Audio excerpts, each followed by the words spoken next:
What's up everyone, it's Johnny here from Jeddle and welcome to another episode of Mastermind.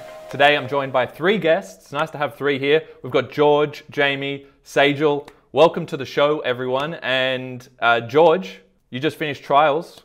How are you feeling at the moment? Yeah, I'm feeling pretty good. It's good to finish on a good note. Probably just gonna chill for the next couple of days or so before getting back into it. And what was your strongest exam, weakest exam? I reckon strongest was probably economics, and then weakest probably maths extension 2. Okay, well, good news, no maths extension 2 questions today. We'll be looking at mainly English as per usual, but we'll also have a couple of subjects in the mix. We've got economics, Jamie's going to be doing a little bit more English, and we've also got biology there as well. Jamie, how about you? How are you feeling after trials? Oh yeah, I'm just like glad everything's over. Like I can chill before the HSC starts.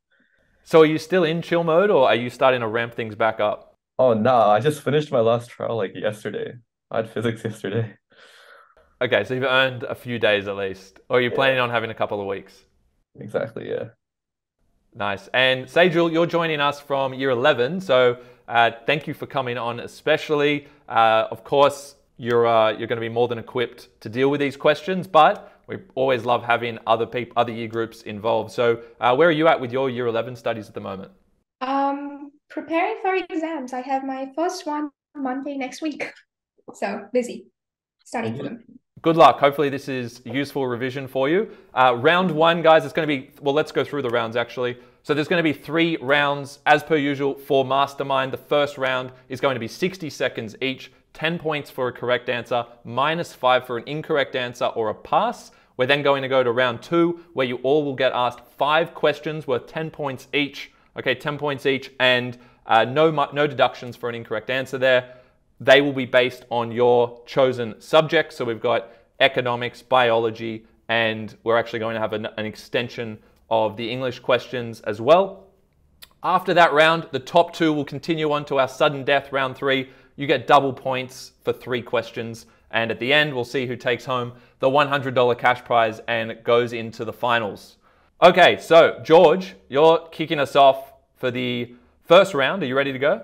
Let's go, ready. Okay, George, your time starts now. What term describes a reference to something that will happen later in a narrative?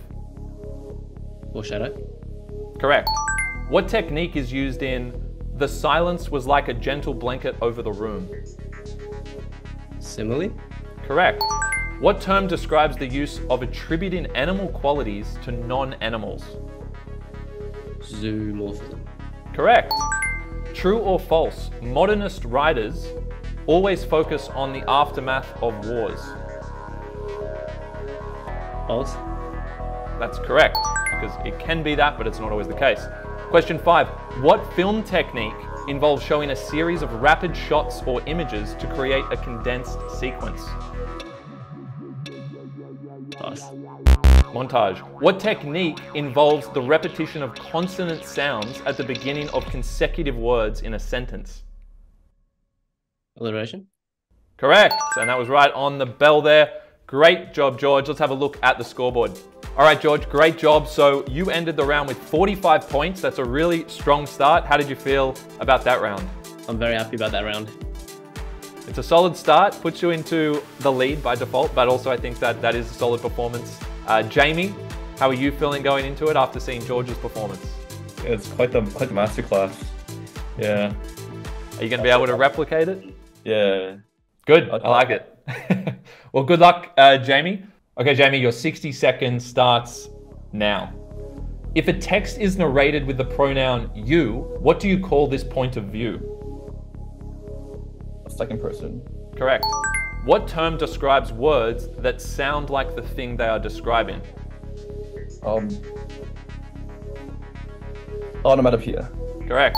What technique is present in "The sun smiled at the people beneath it"? Personification. Correct. True or false? Postmodernist writing started around the 1980s. True. false. It was around the 1940s, 50s. What term describes the use of humor and exaggeration to criticize social or political? Satire. Correct.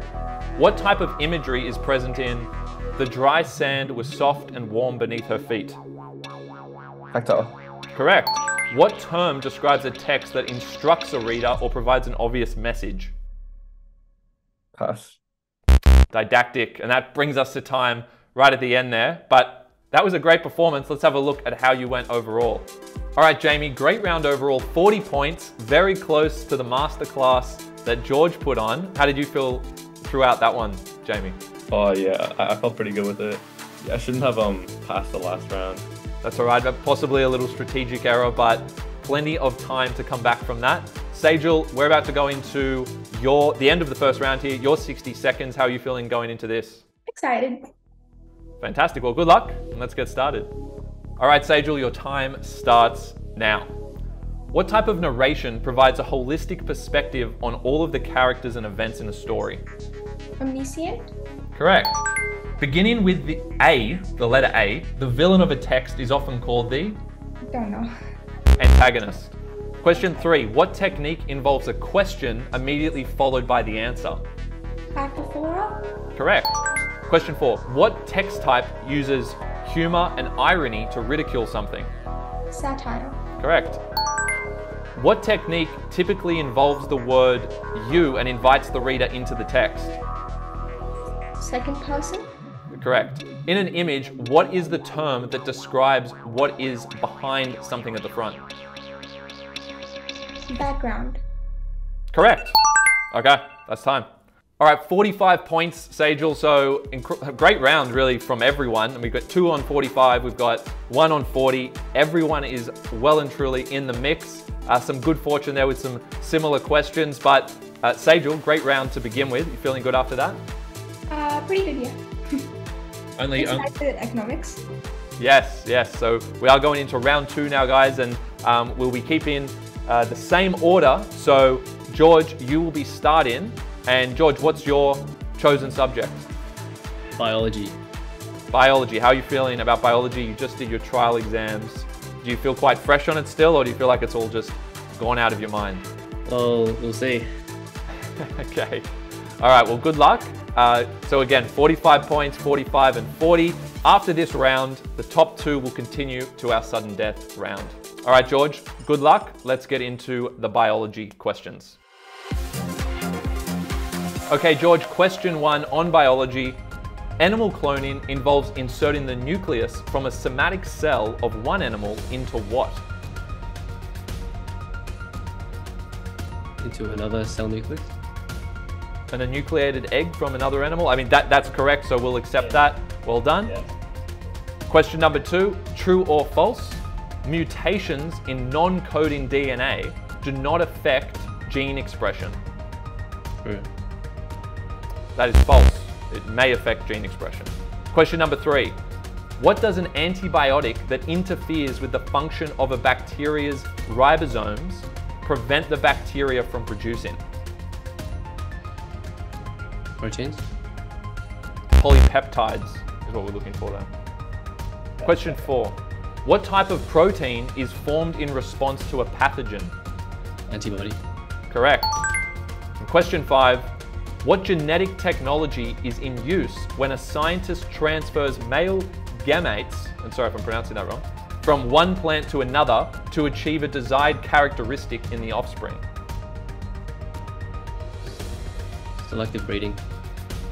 Or artificial pollination. Yes, correct. Great job.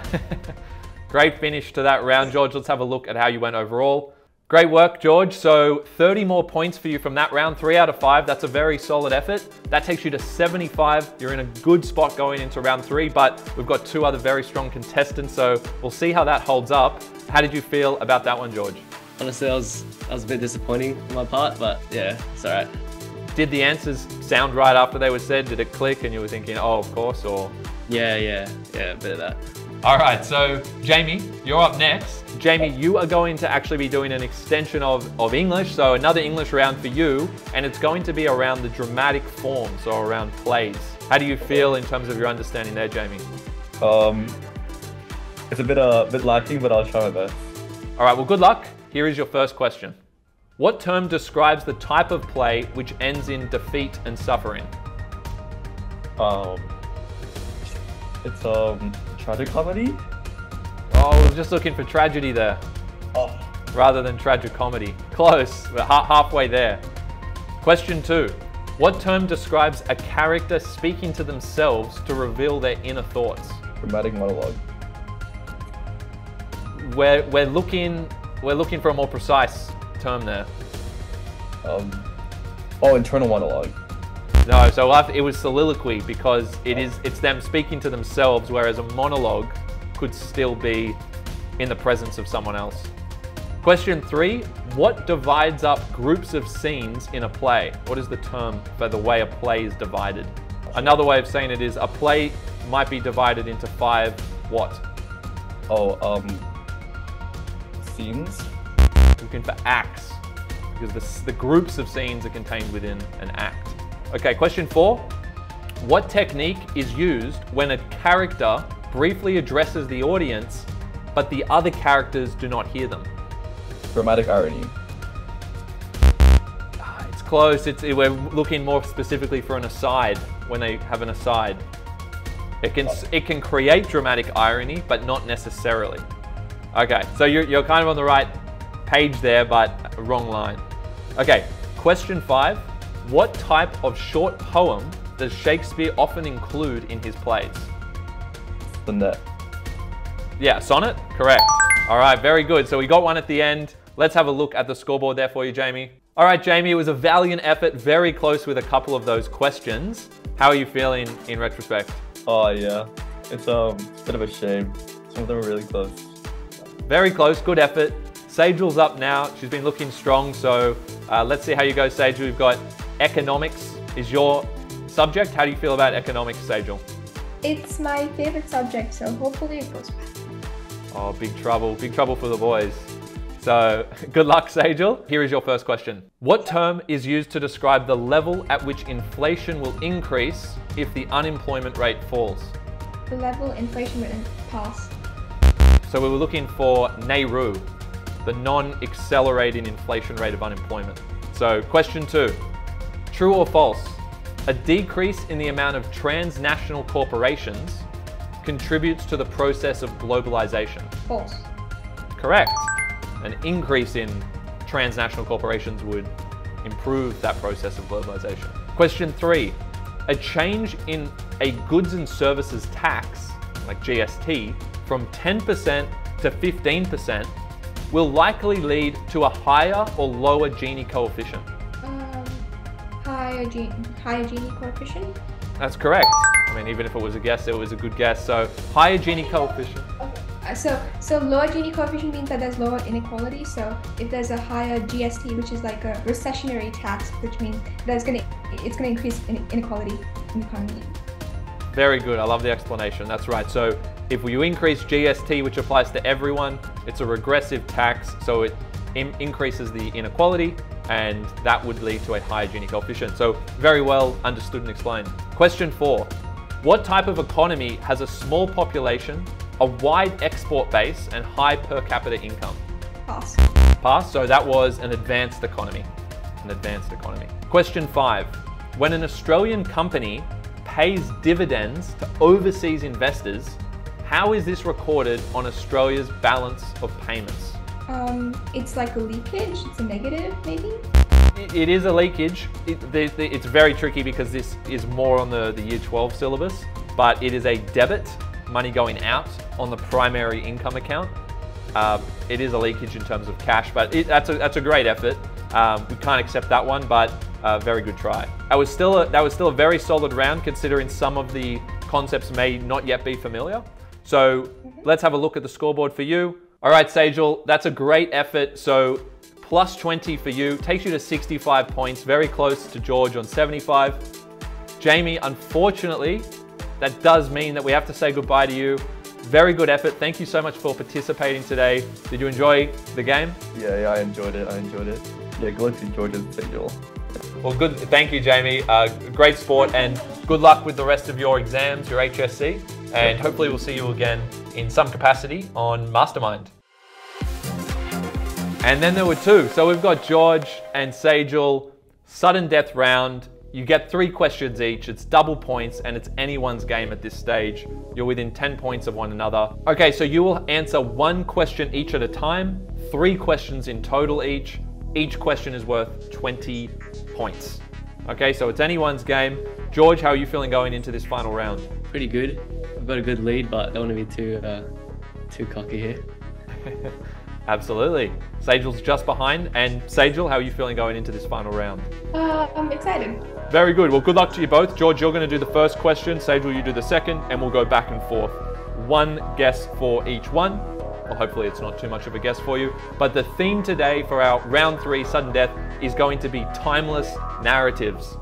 So good luck to you both. George, your first question. What Shakespearean tragedy revolves around the ill-fated love story of 2 young star-crossed lovers? Romeo and Juliet. Correct. Well done.